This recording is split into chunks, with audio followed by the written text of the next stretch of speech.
Okay, welcome back, crime crazy people, to Veil of Humanity with your host, Melonie Yelvington. And Kimberly Taylor. I'd like to apologize to y'all for some technical difficulties the last time that we recorded. I think we've got them worked out with the microphone, so I should sound louder and clearer this time. So apologize about that. But today we're going to bring you the part 2 of the Casey Anthony documentary that was aired on November 29th, 2022, Where the Truth Lies. Keyword is lies. So grab your favorite beverage and possibly a pillow to scream into as we dive into this roller coaster of a documentary. So today we have trigger warnings again. We'll be talking about murder, child's death, alleged sexual assault, and also we're going to be talking about some pets' death. And we're also going to have some cursey words because I am a fan. We are all fans of the cursey words. Yes, we are. So, Bess, I could not think of a more appropriate title for this documentary, Where the Truth Lies. They did good on that. They did, because we know this bitch be lying. Yep. So, this narcissistic, promiscuous, see you next Thursday. If you know, you know.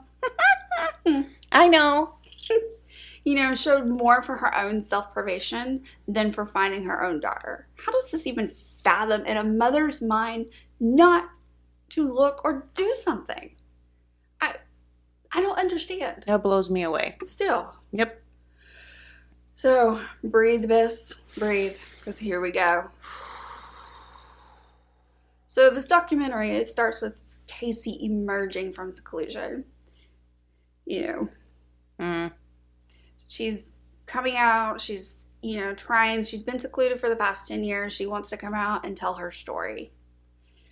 She's still having to look over her shoulder because as if someone's out to get her. I would too if you were that notorious and infamous, but just saying. I don't know if this is true or not, but when I first watched and heard about this case, shortly after she was found guilty, there was someone that thought that they saw her and they ran her off the road, and it was not her, but it was another woman. Interesting. It was very interesting. I don't remember. Sorry, I don't have any reference to that, but I remember a woman saying that she got ran off the road because they thought that she was Casey Anthony. I can definitely see that because of the dark brown hair and the yeah, and she had long dark brown hair. Very common. Not to throw my brunettes. I love all my brunettes. Hey, y'all. I'm the blonde of the group, so just saying. Okay, so, with this documentary, we see Casey meeting up with showrunner, and I apologize now for butchering this name. Her name is Alexandra Haggig, and her crew at an undisclosed rental property, just because she did not want to be doxxed. Well played, girl. Well played. I mean, can you actually get doxxed if you show just a little bit of your house? I don't understand that. You'd be surprised what people can find. Like, if you show the outside of a house, people are notorious for finding, other YouTubers and celebrities' houses just from seeing a little bit of the outside. So no wonder they all put walls up and trees and that privacy. Right. Okay. So, at this point, she starts to unpack framed photos of Caylee, many that have been pulled from the tabloids. She states that some of the most priceless things that I have. And they ask her why. And she's like, they're some of the only things I have left of Caylee. Excuse me, what? Whose fault is that? Yours. Allegedly, she is innocent. I digress. But, this is where my anger comes out. Because Tot Mom here, she could have had a whole lot different memories. She could have had her actual daughter. Yeah, because I think I remember her saying, they were like, what do you think she would be like today? She's like, she'd be 13 today, and I think she would be like a total badass. I remember her saying that. Yeah, she, thinking about what her personality would be. Mm-hmm. Well, if things would have been different, you would have your daughter here. And we wouldn't know who you are. We wouldn't be sitting here discussing this right now. Yep. But, I'm trying to stay neutral. So, let me center myself. Casey's seen snapping pictures, living life. If she didn't ever have a little girl who loved Winnie the Pooh, she's just out there, click, click, just taking pictures. That's what sticks in my craw, is the fact that she's out there trying to be, live this life, and like, oh, I don't have a daughter. I never did. Like, she was just never pregnant. Exactly. Like, it's just a memory that just went away. She does like to photograph in quiet places because she suffers, and get this, she suffers from severe social anxiety. That's been consistent. Yeah. About that. You're very secluded and hiding, and but yet you're at the bars and you have to call the police because you got into it with someone else and she threw a drink on you. Speaking of because which, you're dating the same police officer? Yes. I'm sorry, first of all, what police officer in Florida would date her? She's too notorious. Why would you be dating her? Why? Because you want to say, hey, I'm dating Casey Anthony. This is a flex, people. Ew. It ain't no damn flex. Ew. Ew. So right now, I want to insert the body cam footage that shows her at that Florida bar.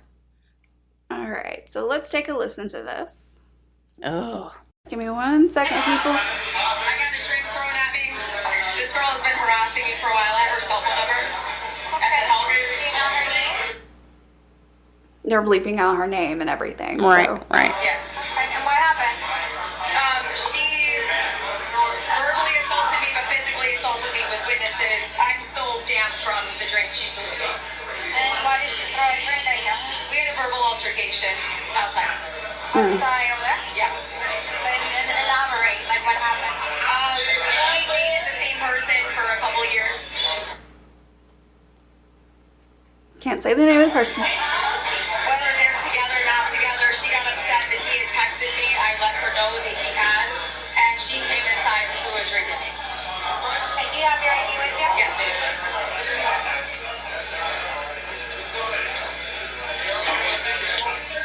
Are you with him? No. He was one of the witnesses. Eli, all of these people were witnesses, unfortunately. Some guy bumped into her. I try not to make a big deal of things, but she's been a problem in my life for 3 years. Have you tried? I've changed my phone number. I phone. She's moved here. It's changed. She's been repeated problem for several years. So this is the last. Have you tried doing a restraining order? No, this is the last one. I have a witness to someone throwing a drink at me, but I'm still wearing it. I have several witnesses. Okay. She's like, I have several witnesses. That's a people lot to unpack, first of all. Yes. Because I know for a fact in another recording she said it was a police officer. Mm-hmm. But they were both dating.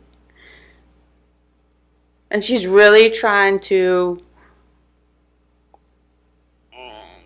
express that she's been assaulted. Yes. She wants that out there. She wants people to know, I didn't do this.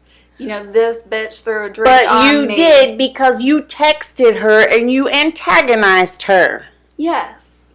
So tell me, how is it not your damn fault? You just, if you don't want no trouble, don't start no trouble. Amen. Jesus. Y'all. Mm. So, that was, that's a little dramatic. She's just all prissy. And It's real secluded though, isn't she? very, very secluded. Mm-mm. So, Biss, you remember that beautiful little tattoo that she got during those 31 days? Yeah, Bella Vita. Yes, ma'am. The good life. The good life. So, at this point, she's got her back to us, and we can see that she's got a new tattoo. She covered it up. She covered that up. I wonder why. Well, do you know what it is? I don't have a clue what she was talking about on there. So, she explains that it's now peonies and a small mandala. What is peonies?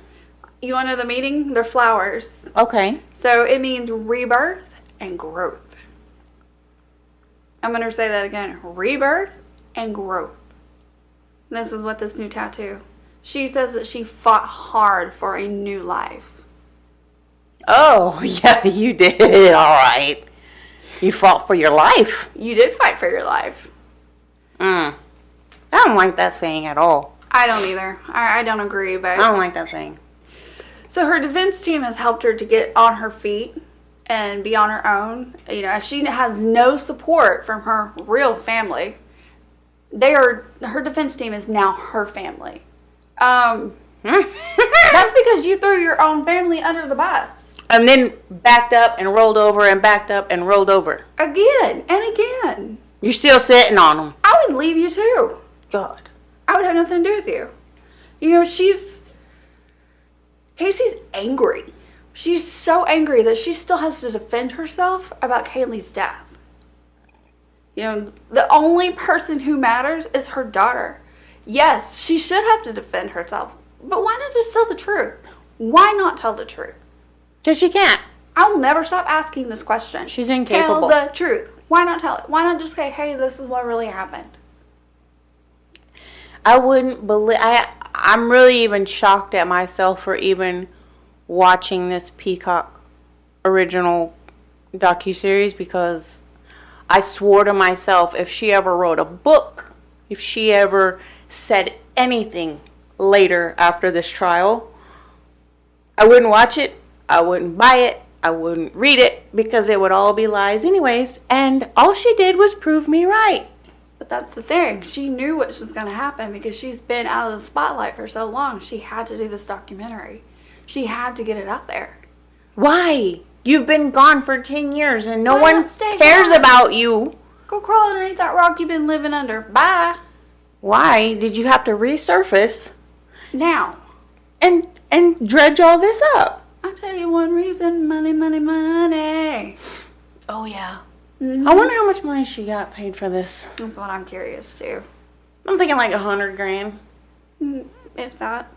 She got paid something. Yeah, yeah. For sure. She wouldn't be doing it otherwise. Exactly. So now we're going to see the interview of Sergeant John Allen. He was one of the first ones that was on scene. He called it an odd story when the 911 calls came in. Wait, he called it a what? An odd story. Oh, an odd story. Odd story, yeah. Because what they believed they had was a missing child case for 31 effing days. That's what they believed. They did not realize what all was going to come into factor with this. Yeah. You know, Detective Eric Edwards, Yuri Malik, who was the on-call missing persons, they spent a great deal of time with Casey trying to find where Caylee was. You know, they drove to many different apartments. You know, they took the route. Like we discussed last time, they went to our Universal Studios, and that was a huge messed up deal. Right. You know, but the lies at this point, they're just adding up. They're stacking up, one after another. That's what we're getting here. She's the type of person that will, once she lies, she will take it all the way to the end, like she did at Universal Studios. And when she came to a dead end, oops, my bad. I don't really work here. Yeah. So she'll take it all the way. So after she's arrested, they ask Eric Edwards in his interview, why do you think Casey lied? And he goes, I think she killed her daughter and she didn't want to get in trouble. Even the own police detectives are like, she's guilty. She did this. She just didn't want to get in trouble. Well, duh. Who wants to get in trouble? Who wants to get arrested? I don't even want to get in trouble at work. No, I don't either. Much less for anything of this nature. You know, at this point, she's accused of not crying on camera. And she claims in the interview, you know, that she couldn't. That she had to stay composed to be able to speak with the cops consistently. But, you know, her mom and her bestie were over there showing more emotion than this chick. Yeah. Oh, Mick. Oh. Breathe, Miss, breathe. Woosah. Yeah. She's so ridiculous. Very. So now we see her father George, his interview. He's, stated that he lost Casey and Caylee on June 16th of 2008. You know, Casey said that she told him on her way out, Dad, I'm on my way to work. I'm dropping Caylee off at Zanny's house, and we're staying the night there. I'll be back tomorrow. So forgive me, I haven't watched the docuseries as recently as you have. So she actually told her dad I'm going to work and I'm taking Caylee to Zanny's. She said that? Yes. That's what George said she said. That is what George said that she said in an interview. Yes. Okay.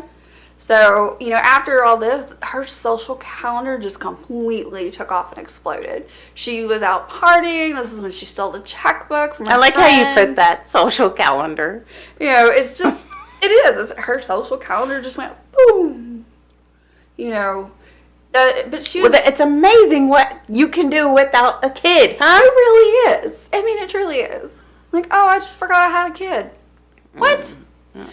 She's seen on camera at different stores and everything without her daughter. Oh, yeah. She's seen on camera. They went to Blockbuster, her and Tony, and rented movies, right? Yes. I remember that. Oh. She's nowhere in sight. Throw back to Blockbuster. Miss you.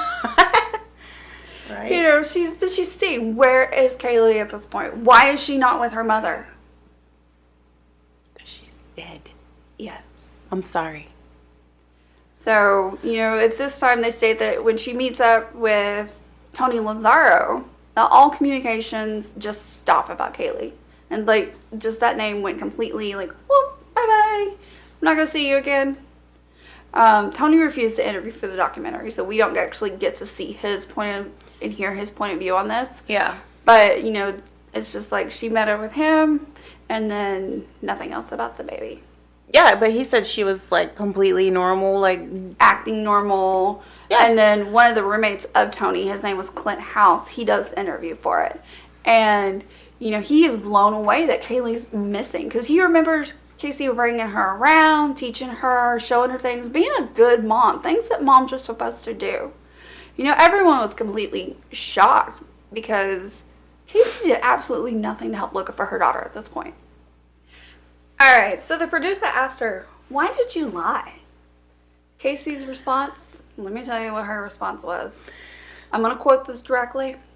I lied to everyone my whole life. Even with years of therapy, I still lied. I'm trying to analyze and explain my own behaviors. All of this is a reaction to trauma. Yeah. All of what is a reaction to trauma? All of her behavior. And her lives? And her lies. All the lies. That's why she lies. Everything is reaction to trauma. Okay. Yep. Well, I know probably a lot of people that have been through trauma in their lives. Yes. But they don't have to explain it away. No. Because they're not doing things like this. Nor are they surrounded by a murder either. So she's then going to explain and how her memories are on a shelf in boxes in her head, and they're just kind of stored away, and they get pulled out and something comes flying through. And isn't that what they call compartmentalize? Yes. Okay, I've heard that term before. So to her saying her memories out loud for the first time, she was scared and afraid. That's why she didn't trust and that she didn't trust cops. She had to, when she's confronted... She surely wanted them in that 911 call or in that bar a while ago. Well, that was years later, though. We're talking about the beginning. Yeah. When she's confronted about her lies, this triggered her more and more. Yes, it did make her look crazy. And that law enforcement just wouldn't trust her what she said. There was no justification for her action or her matters. She stated that she was doing what she was conditioned to do. And that's what Jose Baez said in his opening statements, too. Now, she was doing what she was conditioned to do. That is just what she kept doing. She kept doing this. She was staying A, B, and C. This is what I have to do. Excuse me. I want to give a little shout out to Lacey for making our beautiful cups that say Bell of Humanity. Thank you, Lacey. So good. So, growing up, she lied a lot. She lied a lot. We talked about that. Which I figure kids do. I did. Yeah. It's a kid thing. They lie, but these were growing lies. We talked last time about, saying, oh, I'm going to graduate. Y'all come on down and watch me walk that stage. Please. Yeah, that's what I thought. How in the world is that ever a good idea to say, come on down and I'm not going to be there? Yeah, why would you make that up? That's a huge lie. That's hard to get around. Yeah, it's not a little white lie. You know, she says that growing up, she had to lie a lot because telling the truth to anyone just didn't happen. She had to appear that she was in this picture perfect family. So, y'all, trigger warning, we are getting into the discussion of SA. Her father, George, was incapable of telling the truth, and he was hiding his own alleged secrets. Her mother was the true matriarch of the family. She was a nurse, she was working, she was pulling her weight. But George had his own little secrets that stayed just tucked neatly away and nobody talked about. Every family has secrets. Every family has skeletons in the closet. But Gambling, affairs. see, I didn't believe that. I go back and forth with it. There are secrets we're not going to know about. I understand that. What happens behind closed doors stays behind closed doors.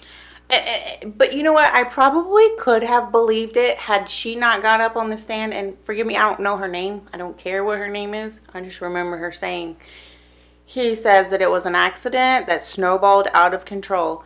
And if you're having an affair with anyone, that's not anything you're going to say to them, I feel like, personally. No. I'm not going to go into my deepest thoughts with an affair. Yeah. That's why I don't believe he cheated. I see your point. I see your point. I think she got up there and lied and said whatever the defense needed her to say. I'm just saying. Which she probably did. I'm just saying. Just saying. It's my opinion. I'm entitled to it. So, Biss, I have something now that will make your tongue bleed. So no holding back, okay? Oh, God. Okay. So, Casey at this point is quoted on the documentary as saying, "There's no good thing as good sleep." Wait, hold up. I want to back this up a minute. Last time we quoted from her AP interview about how she slept well at night. What happened? Which is it? Do you sleep well at night or do you not sleep? There's no such thing as good sleep. There's no such thing as good sleep. She states that she's been having nightmares of her father holding her down and R-ing her. Nope. So, I don't believe that. at age 8, she was physically hurt and couldn't tell mommy what happened. She'd be mad at me. And then all of that stopped just before she turned 12. And she stated that at this time, her brother Lee came into her room but did not R her. I remember her He saying would something just like, touch. he picked up where he left off, but he didn't arm me. Yes. She's disgusting. That happened until she turned 15. But get this, she didn't tell her mom any of this until she became a mom herself. When? Like, When she was 19, when she was pregnant. That's when she finally outed everything and told, hey, how do we this know is that? what happened. That's according to her? That's according to her. Yeah, I don't believe her. So, I don't believe her. Okay, okay.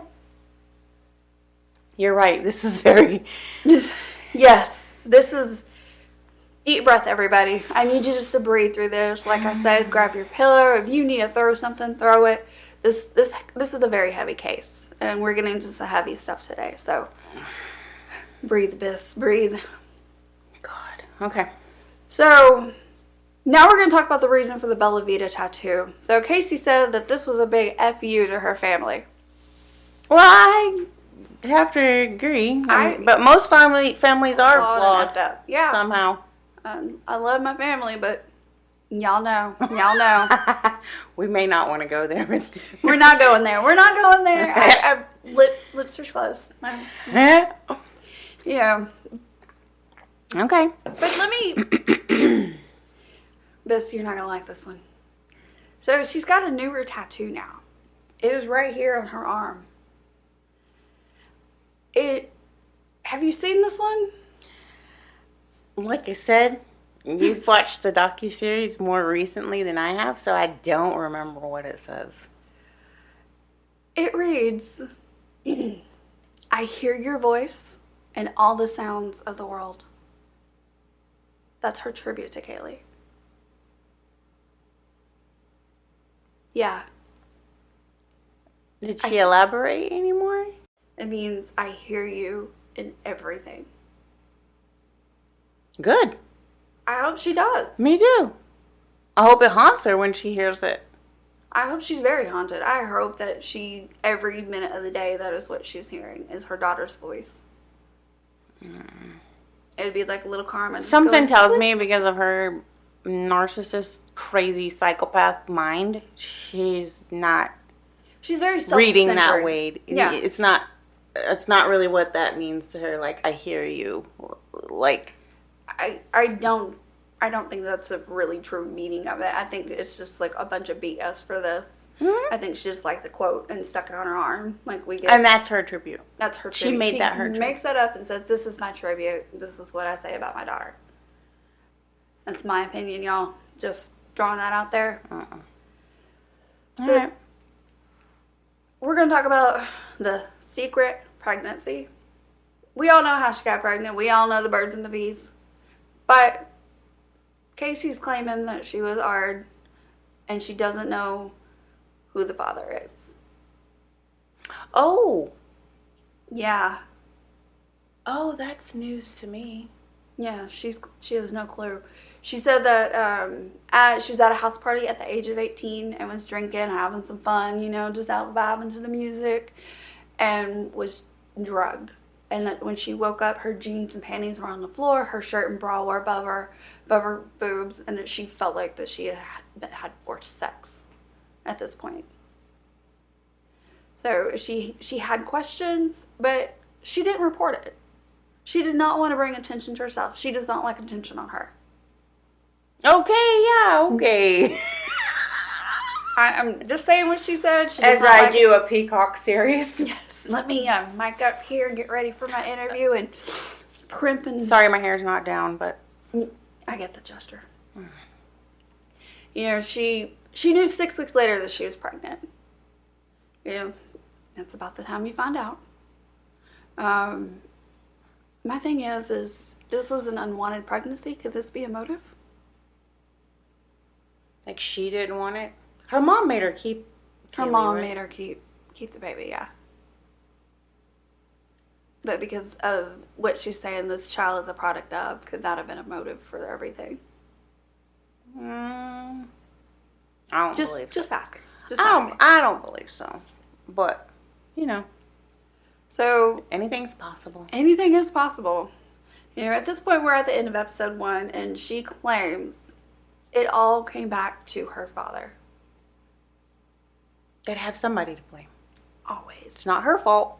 And she's like, I didn't do it, but I'm going to blame this person over here.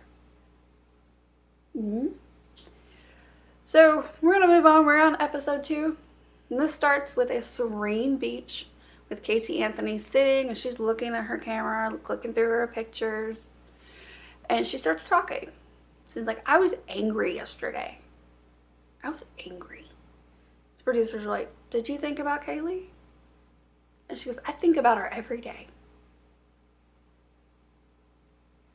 She talks about how Mother's Day is hard, and as she gets into this discussion, she just starts to cry. Cue the tears. Cue the waterworks. Here they come. Okay. So we're watching the documentary. It's a jailhouse interview between Casey Anthony and her parents. Cindy tells her the whole nation is looking for Caylee. And she goes, will they find her alive? And she goes, I hope so. I hope we can, Mom. I hope we can. Knowing full goddamn where she is. But, Biss, What? we're back to present day. We're watching Casey. She's talking. She goes, I believed she was still okay. I believed she was still okay. So that's her reasoning for not calling and reporting her missing, because she believes she was okay. She believes she's okay. After she had her cold, wet body in your arms. Mm-hmm. Yeah, okay. Mm-hmm. I'm going to think my child's okay after that, too. Sure. Oh, yeah. Come on. So, we're tearful now. We're getting deep. She goes, I know you want to ask me about the last day she was here. The last day I saw her. Mm-hmm. Let me just point out throughout this whole documentary, she never says Caylee's name. Say that baby's name. Say her name. Yeah. Yeah. It's she, her, my daughter. Yeah. Say her name, please. That's distancing, though, right? It is. It's putting a distance. Like we watched the behavioral panel on YouTube. They say it's kind of showing guilt. I love them. Oh my God. Check them out. They're Shout out. Amazing. They are. Oh, Tan Daddy. Yes. Chase Hughes is called Tan Daddy. Love him. Love him.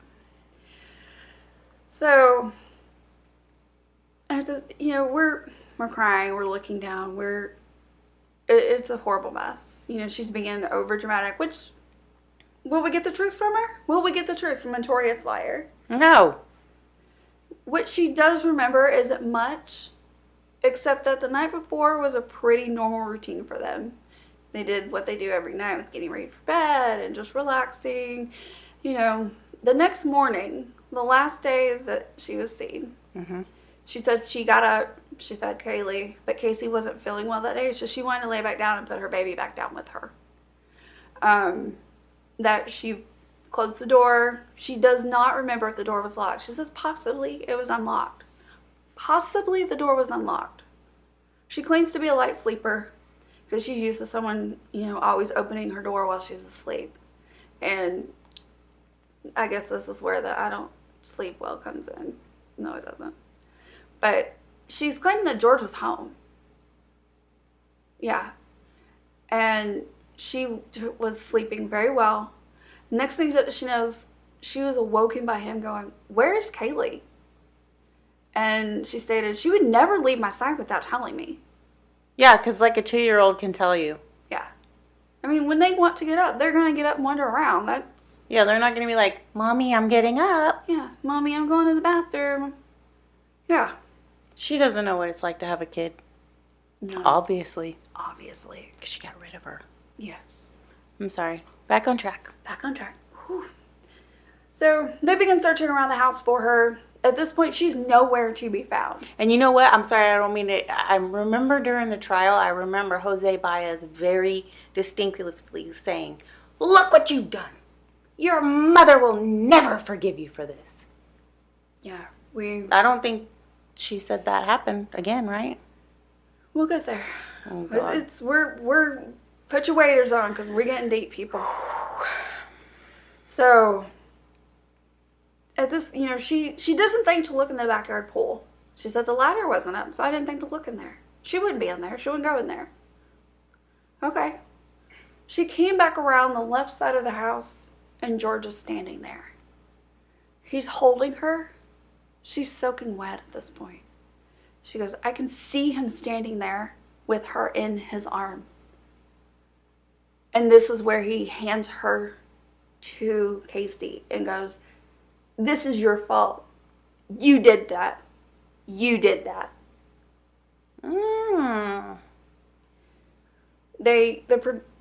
The producers are going, "What does she feel like?" At this point, you're holding her, you're collapsing. What does she feel like? The only thing that she could do to describe her daughter was she was heavy and cold. Heavy and cold. Casey, at this point, she's hysterical. She's not knowing what to do with her daughter at this point. Start CPR. Call 911. Do something. Yeah. Instinct should kick in at this point. Yeah. Survival, help her. Yes. Don't just... I understand you're in shock, and I understand shock sets in. There's a lot of swimming pools over there in Florida. Yes. So, if it was an accidental drowning, why wouldn't you call and ask for help? That's what everyone keeps asking. That's what I've always thought. Why wouldn't you call 911? And George, being a police officer, he would know what to do at this point. He probably knows CPR. He has to know CPR. Yes. Okay, everyone, deep breath in and out. Come on, let's do it. So, at this point, George, he took Caylee from her. And he goes, it'll be okay. She'll be okay. Casey's like, I wanted to believe him. I did believe him. I wanted her to be okay. No. Your daughter's heavy and cold. You don't do any life-saving measures. No one calls 911, but you believe she's still going to be okay. There is no I'm sense getting in angry that. at this point. And There's no sense in that at all. She starts stating from here, she doesn't know what happened with the body. You know, she just wants her back. That's all she's ever wanted. She just wants her back. Again, say her name. Say her name. She felt hopeful she was still okay. I'm going to say that again. She felt hopeful that she was okay. This is such a crock of shit. It is. Why not do things different? She knows she failed her daughter, but she was brainwashed to protect her abuser. This is what she's claiming. Oh, no. No, she was brainwashed. Alright, so once Casey was incarcerated, all the memories and details, everything became more forthcoming for her. Details of her bedding, her childhood room, everything was just forefront and centered. She had more time to lay there and think about it. Oh, yeah. She was in jail. She was on a cot. She wouldn't do anything. Yep. You know, the feel of, she remembers the feel of her father coming in and sliding in. And every small detail she pretended, you know, while she pretended to be asleep when this happened. She says that she was Daddy's special girl. That he would smother her if she were to refuse and ask for this not to happen. This is her, you know, he forced her to grow up at an early age. That's what she called it? That's what she called it. Forced me to grow up. Forced me to grow up. You're still not grown up. No, he's still acting like a child. Oh my gosh. Defense team Janine Barnett stated that the media at this point was showcasing Casey as a party girl, going to nightclubs, dirty dancing. Because that's what she was. That's what she was. And all the lies. Or is. My bad. Is. I don't want to use past tense because she's still doing it, I'm sure. You know, part of her role was to bring understanding to who Casey Anthony was. And so Casey was able to slowly let her guard down around her defense team and slowly let things come out about the abuse and, you know, how she could just show up and show out for 31 days. The day that she lost the baby, the day her father took Caylee, just little things like that. So she went to, at this point, she's going to Tony Lanzaro's house. She's being normal as possible.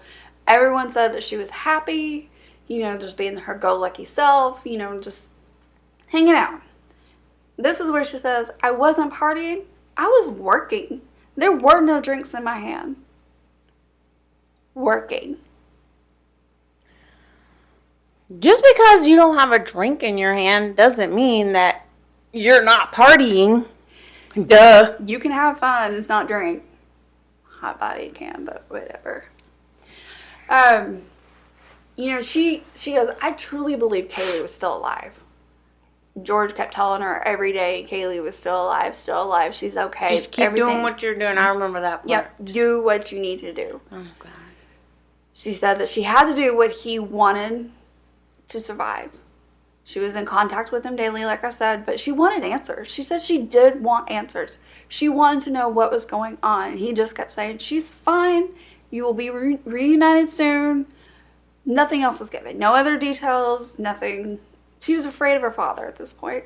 Like she had all her life, but she was even more afraid because she believed that he'd kidnapped her daughter and put her through hell. The same kind of hell she went through. The SA stuff? Yes. You know, in one of the jailhouse interviews, Casey said that my gut says She's not far, and she's okay. Yeah, your gut says that because you put her there, dumbass. Yeah. God. That is what she is saying. So annoying. You know, she does regret not coming forth to her mom about everything. She does regret that, she said. You know, about not telling her in time, telling her about what was going on in her life, not telling her what happened to her daughter. You know, she does have regrets about that. Can you, okay. What is it, Biss? What is it? Cindy is still with George. To this day. So you're telling me that she told her mom what her dad and her brother had allegedly been doing to her, and she's still with him? Yes. Because it didn't happen. And Cindy knows it didn't happen. Or because I believe she would have left. parted ways and he would be locked up. Especially about the affair and his secrets that he was hiding. Why would she stay? Why stay? Everyone's got their own reasonings. I like I said, I don't know what's going on behind closed doors, but everyone has their reasoning. There is no good reason There is no good for that. There is. There is I not. understand there's people out there that can work past major issues in their relationships and in their marriages. Yes. But that is not one. And if it is one, you're a part of that mess. Mm-hmm. So I don't believe that for 2 seconds. So we're at December. We're at December of 2008. We all know what happened that month. We all know, you know, the body was found. Mm-hmm. She said at this point she thought that Caylee was still okay. But the day that she was found, 15 houses from the Anthony house, she was in the waiting room and was handcuffed. She was in jail and was watching TV. And breaking news hit. I bet you they put it up on purpose. I bet you they put it up on purpose. Just to see a reaction from her. She knew, like, for real. At this point, she knew she was being recorded because it is all filmed. You know, she lost it. She completely loses it. You see her on camera. She puts her hands down. She's bending over. She lost it at this point. She's crying. You know, she's no longer believing her father. She's no longer hiding his lies. All hope is gone. So we move on with the medical examiner, Dr. G. You know, she comes on. She confirms that the remains are in fact Caylee Anthony. G. Yes. She's amazing. And at this point, Casey's charged with murder. She states, yes, I was naive. Yes, I was dumb. Clearly, no matter how smart I was dumb. The whole time leading up to this, I thought there was still a chance that she could still be alive. I was telling the truth. I'm going to repeat that. She says, I was telling the truth. There was a chance. You're supposed to have an instinct that something is wrong. I should have known. You did know. You knew. Stop. You knew what was going on. You know, we jump back and forth. We see forensics. They're on the scene. They're taking evidence. They're trying to relate everything back to the house. So they're able to determine that laundry bag was a part of a set from the house. They're able to determine the trash bag comes from... It came in two. The sets of the laundry bags were two. They're able to determine that duct tape and the trash bag all trace back to the Anthony house. Everything goes back. You know, a memorial pops up at the site of where the remains were found. It's still there to this day. Wow. Yeah. So, you know, there's no question who did this at this point. The death penalty is sought. And again, Casey's like, I'm innocent. I didn't do anything. I'm not guilty. Like I said earlier, she'll take it all the way to the end. Keep on spiraling. It just keeps on rolling. Yep. You know, the producers, they're asking her, did you ever tell your defense team the whole truth? Did you ever go in depth? And she's like, I've never gone in depth with them to this day. So not even her defense team knows the full truth. Only she does. The only person who does is Melonie and Caylee, but that person cannot talk. Yeah. I'm innocent. I'm innocent. Nope. Yes. So now we see Mr. Patrick McKenna. He's starting his interview. He's the PI. He's president. He's part of the team. She works with him. She's living with him. Did she say she worked for him for a while? She did. But I don't think that's true. Yeah. So he's up. He's meeting that family. He's observing them setting up interviews. Hey, we're going on today's show. We're going on this show. We're doing this. They're raising, trying to raise money. You know, and he's just like, wow, that's not how I would do things. He says they're out there getting all these interviews going, and yet when he walks into Casey's room, it's a monument to Caylee. I don't know how true that is, but this is what he's saying. He's talking of a story of a very lovely mother, but that with the grandparents, you know, they were showing off a boat that they just got called the SS Caylee Marie. They wanted to take it out and go look for other missing children. And he says, that's not what I would do. He's talking about George and Cindy and Lee and how they're all setting up these interviews and buying this brand new boat and raising these funds, and they're the ones that are effed up, not Casey. Mm-hmm. When they're actually buying a boat and want to do some good, they're But that's not what he would do. So? Everyone's different. They're grieving in their own way, I feel like, by doing that. Yes. So, I don't like him. Back in court, the plea bargain's being discussed, and it's 20 years and a guilty. At this point, Casey refused. I'd rather have been found guilty and spent the rest of my life on death row than admit guilt. What you trying to say there, honey? What you trying to say? Go ahead and spill it. I'm all ears. I'm listening. You should be locked up. You should be in jail. You should be in for prison. the rest of your life. You know, at this point, she remembers having so much anxiety walking up to the courtroom doors. Which, if you've ever been in court, even if you're not going on trial, if you're going for any other case, like divorce in the past, walking into a courtroom it's unnerving. Sure. It really is. It can be intimidating. Yeah. For sure. So, you know. Kind of feel out of place. You do. If you don't belong there, if you've never been, it's intimidating, especially standing up there in front of that judge. Yeah. You know, at this point, she's already guilty in the eyes of everybody. You know, we all know Top Mom in the media. Yeah. We all know Top Mom. Nancy Grace. Nancy Grace. Yes. She dubbed her Top Mom. Yep. Yep. And when she said it, everybody knew who she was talking about. They just took it and ran. Yep. All right, that's the nickname we're going with. So, just for everybody out there, Top Mom, Toddler Mom, that's what it means. But the mom of a toddler. The mom of a toddler. Yep. You know, Nancy Grace, she, you know, put that nickname out there in the media and everybody it just surely ran with stuck. It sure has stuck, man. So, Miss, I want to point out something the prosecution said. They said there's nothing wrong with young people drinking, dancing, having fun, but not the life that Casey was leading, because she's a mom. Mom shouldn't have fun.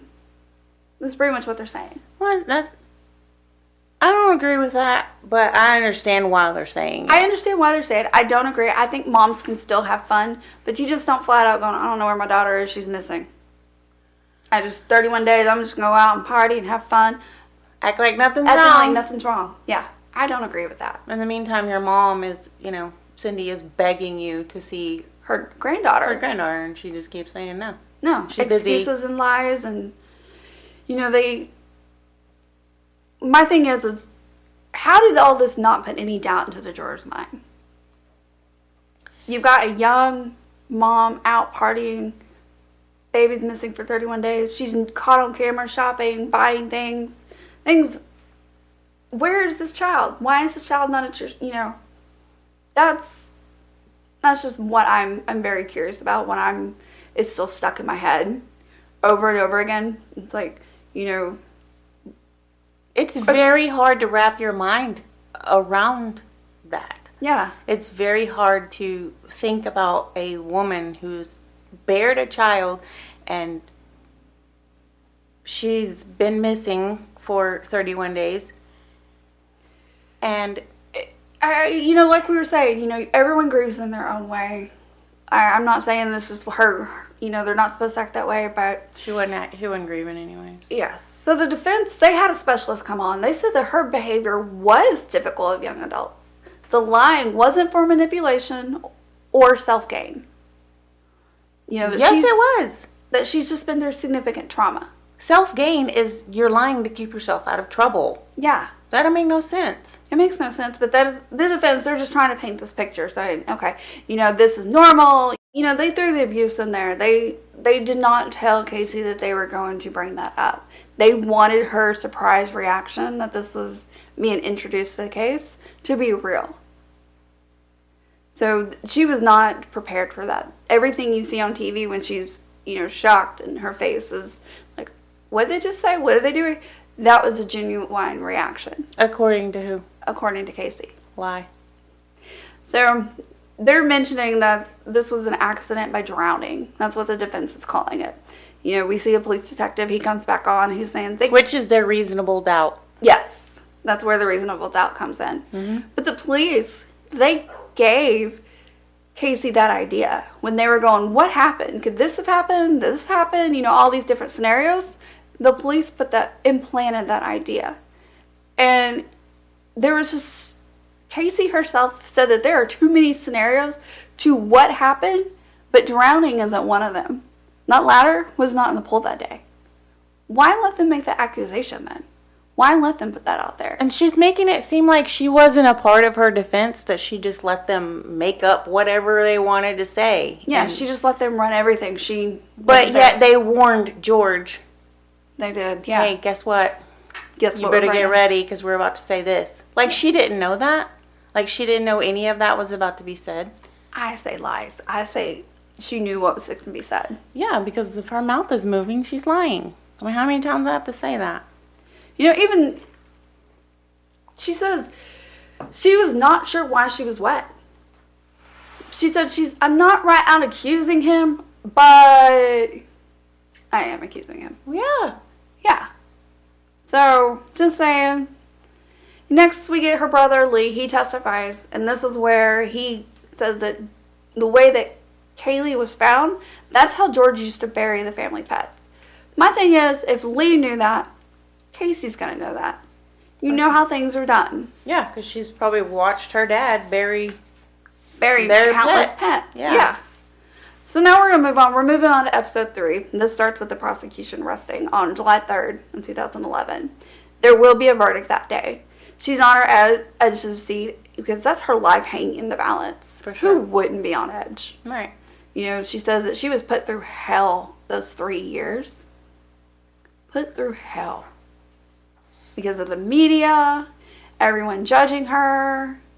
Everything's just her all about trauma her. coming out. All about me. Look at me. The Hi. self-centeredness. Yes. Coming out Narcissistic again. person. Yes. And at this point, we get the not guilty. The verdict's read. Her life is saved. Her life is saved. Jose Baez did his job. I'll give him that. He did his damn job. He did the damn thing. Of course, we're all outraged at this point. Absolutely. Everyone's upset. They start getting death threats. Death threats start coming in. So the defense team takes her, and they all go to the panhandle of Florida and rent a house to hide. Pat McKenna, he's a former security officer and a former Marine, so he said that his instincts went into action. He took Casey in when everyone else just abandoned her. Well, of course everyone abandoned. Again, you rolled them under that bus. Yeah. A couple of times. So she moved in with him and lived there for a long time. That's not creepy. That's not creepy at all. That's weird. But he probably knew she's still not gonna have a life, even though we got her off of this. There's gonna be no life there. No. She's notorious. She cannot go out in public. Well, obviously she does. Obviously. And people act like she's not even there in the bars. In those, there's just patrons just all around her. Walking around chatting like it's no big deal. And she's like, hey. Hi. Barfly much? Yeah, she is a barfly. I said that last time, I think. Yep. So she said that Pat McKenna, he's the closest thing to a real dad she's ever had. That he taught her to be a human. I'm sorry, what? You should have already been taught to be a human. And you have a dad. Yes. And you told him when you were in jail That he was the That best you dad. were the best dad, and don't ever think for 1 second that you weren't. Exactly. Again. Lies. God. You know, through all this time, she's engaged in deep therapy to overcome everything she's lost in her life. At this point, I was screaming at the TV, and my husband was like, "Shh, you gotta calm down." I'm like, she's saying she's lost everything. It's her own fault. This is your fault. You lost everything. She did it. You're guilty. You should be in prison. But you're not. You're sitting here doing another damn interview. I wonder how she got Jose Baez. Wasn't it, I think she said someone in jail gave her his name. I believe so. I think that's what I remember.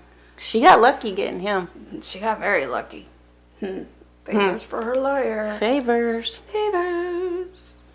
So, her former friends still believe that she had a hand in this murder disappearance. Some even said that she overdosed that poor baby on Xanax. Hence that name, Zanny the Nanny. It is babysitter. It's her babysitter. Her babysitter, yeah. But where was she getting Xanax from? It's not like she was, like, I don't know, going to the doctor to get it, or... Maybe she had connections. Probably. You know, personally, I can't imagine losing a child and a granddaughter at the same time. It's just, losing someone's hard, period. You know, but at this point we see that her father, he went on TV and he blamed Casey for the death. He'd even accused her of overdosing her. You know, I think I remember that. I remember him and Cindy sitting next to each other, and they asked him, "What do you think happened?" He said, "I think she gave her too much of something to make her go to sleep, and she just too much. She just went to sleep." Again, this is everyone's opinion on that. So, what do they call speculation? Speculation. We'll never know the full truth. No. Casey, she's sitting there watching these interviews. Like, she hasn't ever seen them before. But she's like, you know, I didn't think he'd have the power to still hurt me. Which I completely understand. Because there's people that's still in my life that can still hurt me to this day. And I'm 40 years old. But when you still give someone that power, you have to learn to set boundaries. But that's getting into my therapy talk. And we'll get there later. You know, it'll never matter how good that she tries to be. How she changes. Nothing's going to change public opinion. I don't care if she tries to be Mother Teresa.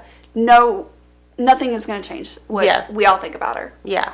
You know, which is why she's so angry. She's like, I was found not guilty in a court of law, but everyone still hates me. I don't understand. Gee, bitch, I wonder why. Tell the damn truth for once, please. Yeah. You know, she tearfully, she goes, "Why did George take Caylee out of my arms? Why didn't he call 911? Why didn't you call 911? That's your daughter. Your daughter." She's unbelievable.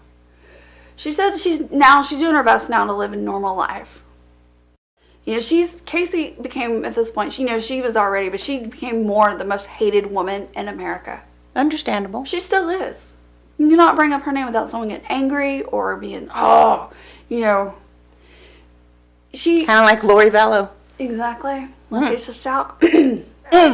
Those cases for another day, though. Yes. So, you know, she stayed in Florida. Rather, she stayed in Orlando. I don't understand that. But she did state that Pat McKenna has a Google alert out for her for every time someone does anything on her. So, hi, Pat. Hi, Casey. Shout out. Hello. So, George, he denies being present in the home when Caylee died. Yet, his memory from that day is still a little too detailed. He can recall everything that she was wearing. You know, everyone's like, why was he trying to put his daughter on death row if he was partially involved? He wasn't partially involved. He wasn't involved. I don't believe it. And he's trained to look at things like that. Yes. Like, you could see somebody, police officers can see somebody for 2 seconds and go, they were wearing a black shirt, jeans, and tennis shoes. Just like that. Immediately. That's what they're trained to do. Yes.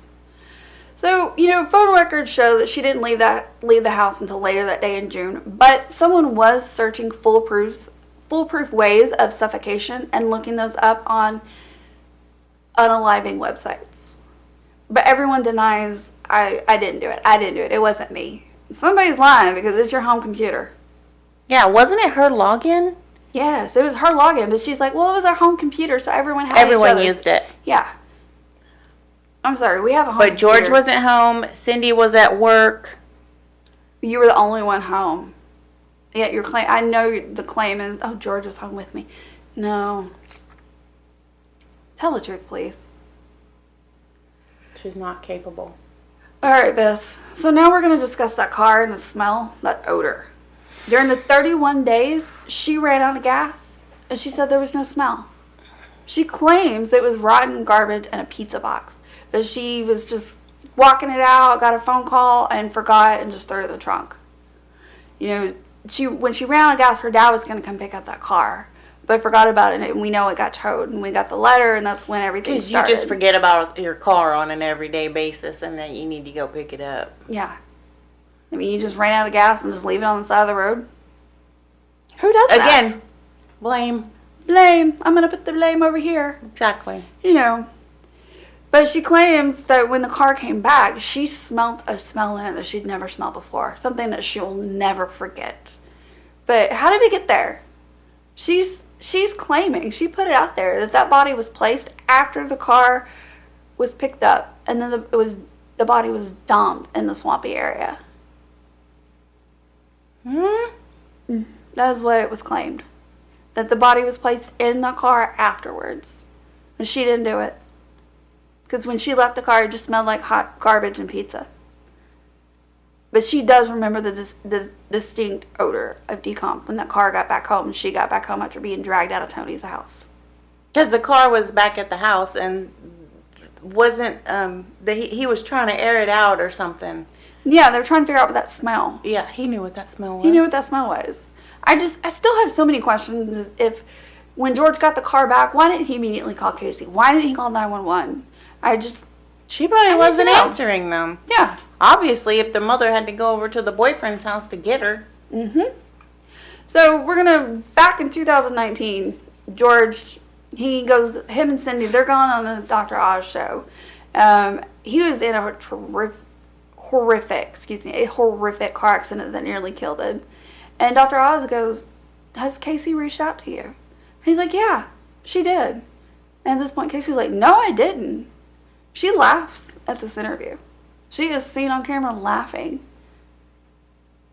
Yeah. I don't recall her laughing about it, but she flat out was laughing. George is saying on the interview that he forgives her, but needs her to forgive him. She goes, I'm sorry, what? What does he need to be forgiven for? So, Casey, she stated, I can still report him because there's no statutory on time in Florida. So fucking do it.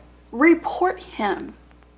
Please do it. We're still in the Me Too movement. Report his ass. no, she doesn't need to dredge up stuff. You know what I mean? I know what you mean. But if there's a history of abuse and you can still report it, report him. If you're claiming that he did all this and that he is guilty, report him. Make him pay for it. But I digress.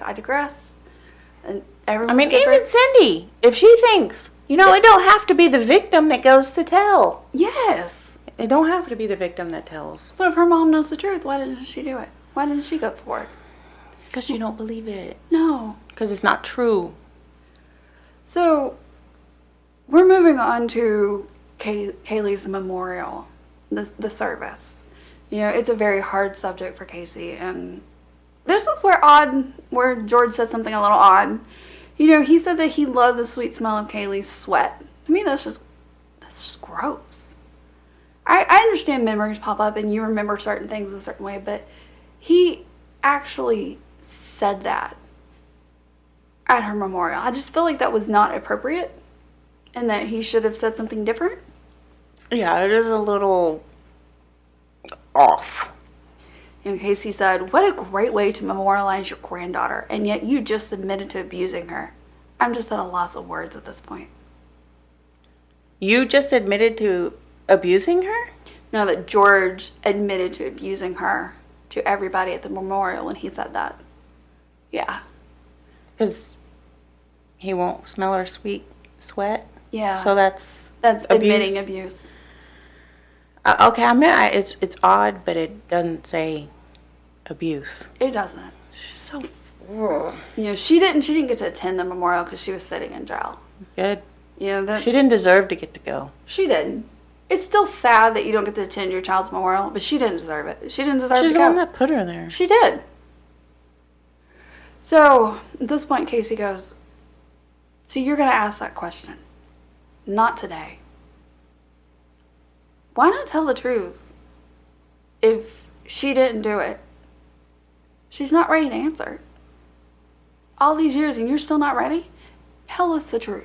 Why are you doing this docuseries? Why are you even talking? She's just talking to just spew more lies. Yeah. That's it. She's just doing this. That mouth opens. Oh, and it runs. don't let me forget the monetary aspect. Yeah, that's the other aspect to it. So, I'm going to cancel Peacock. she sat down and watched on the documentary the memorial service. She hadn't seen it before. And she said it was too elaborate. But she had begged for a very private funeral for her. Which, it was very very public. It was very out there. But, you know, and in my opinion, Caylee was everyone's child at this point. So why not hold it for I mean, there had to have been people looking for her for what, 6 months at this point? There was a lot of people invested in this. There were boots on the ground looking for this baby. Yes. So I completely get it. She's watching the memorial. She's outraged by George's speech and reaction, and she says that she did everything to protect her daughter. Everything to protect her daughter. But yet, she's dead. Yes. You didn't do everything to protect her. She says, "I should have left when I found out I was pregnant, but she was guilted to stay by her mom." Maybe you should have left. Maybe that would have resolved everything. Who knows? Maybe that child would still be dead today. We can't predict it. Or alive. Or alive. You know, to this day, she felt that her dad did kidnap Caylee and that she was not drowned. She said that... How do you kidnap your own grandchild that lives in the house where you are? That makes no sense. It makes no sense. I can't figure that one out. She makes no sense. You know, she's still... In her mind, he took her away to abuse her. And then for 31 days. And then unalived her. Tell the truth. Please, somebody tell the truth. Incapable. You know, so she's talking to Pat about what happened. She said there was an accident, but it was not in the pool. Since he would suffocate Casey, if she said no, did he do that to Caylee? What do you think? Listeners, what's your opinion? Why is she just now saying this? Because she's got to have a reaction to everything. Everything's got to come out now. Well, not everything, obviously. Well, yeah, you just refused to answer some questions. Mm-hmm. So, knowing that Casey knows the truth, she said that she didn't get the ending she wanted. She didn't get the ending she wanted. She wanted her daughter back.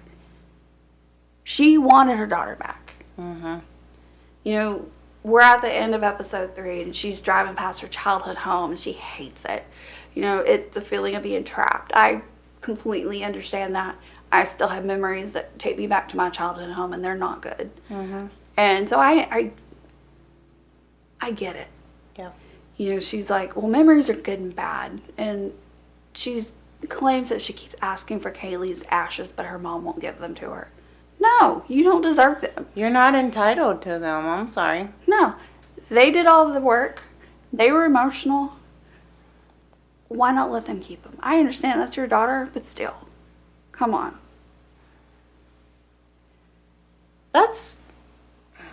She said that nothing else is worth holding on to and that she's done with this place. I mean, peace out, people. Deuces. Yep. You know, Biss, we'll probably never know the truth on what happened to Miss Caylee. We will never know. No, we won't, unfortunately. So, everyone, I need you to take a deep breath right now. This has been so very heavy, sad, frustrating. If you got that pillow, scream into it. Throw something if you need to. We get it. If I could really scream right now, you would hear me scream. I would throw a huge fit right now. There's a lot more I want to do than just scream. I would love to punch something. So, well, my crime crazy people, we have came to the conclusion of Casey and Caylee Anthony.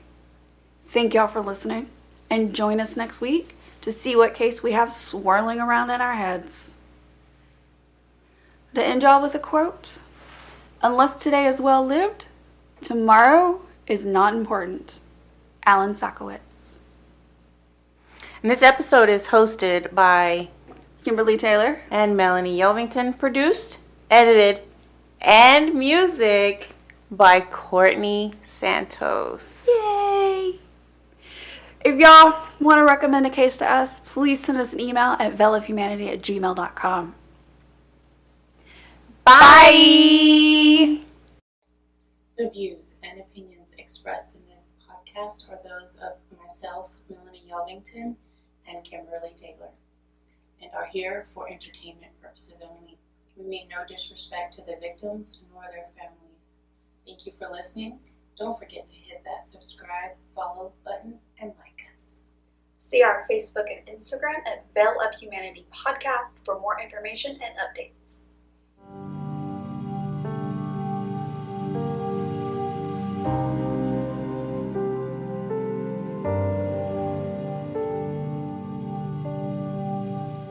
Okay, Bronc, tell everyone we will see them next week.